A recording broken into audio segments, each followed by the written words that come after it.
મિત્રો, પ્રેમ, ત્યાગ, બલિદાન અને પરોપકારનો અદ્ભુત ઉજળો ઇતિહાસ સંગ્રહી ઉભેલી આ વાવ આજ પણ દેશ વિદેશથી આવતા પ્રવાસીઓને મુગ્ધ કરી દે છે. આ વાવ કોણે બનાવી હતી અને કેમ વાવ બની ગયા પછી કારીગરોને મારી નાખવામાં આવ્યા? મિત્રો, સરખેજ ગાંધીનગર ધોરી માર્ગ પર આવેલી આ વાવ એટલે અડાલજની વાવ, જે રૂડાબાઈની વાવ અથવા રૂડાદેની વાવ તરીકે ઓળખાય છે. મિત્રો, હિન્દુ, જૈન અને મુસ્લિમ સ્થાપત્યનું મિશ્રણ છે આ વાવ.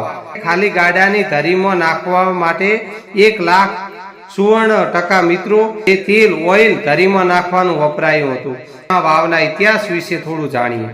મિત્રો, આજનું અડાલજ, જેનું મૂળ જૂનું નામ ગઢ પાટણ હતું, જેના પ્રાચીન અવશેષો આજ પણ ભૂગર્ભમાં જણાય છે.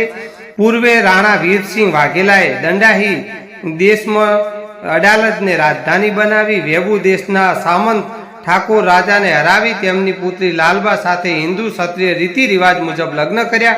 મિત્રો, કહેવાય છે કે લાલબા રૂપાળા બહુ હતા અને જેવું એમનું સૌંદર્ય હતું એટલું જ એમનું ઉજળું મન. પ્રજાના દુઃખે દુઃખી અને પ્રજાના સુખે સુખી માટે આવા ગુણ પોતાના રૂપ અને સૌંદર્ય તથા પ્રજા પ્રત્યે રૂડા કાર્ય કરવાથી સૌ કોઈ પ્રજાજન રૂડાબાઈના નામે ઓળખવા લાગ્યા.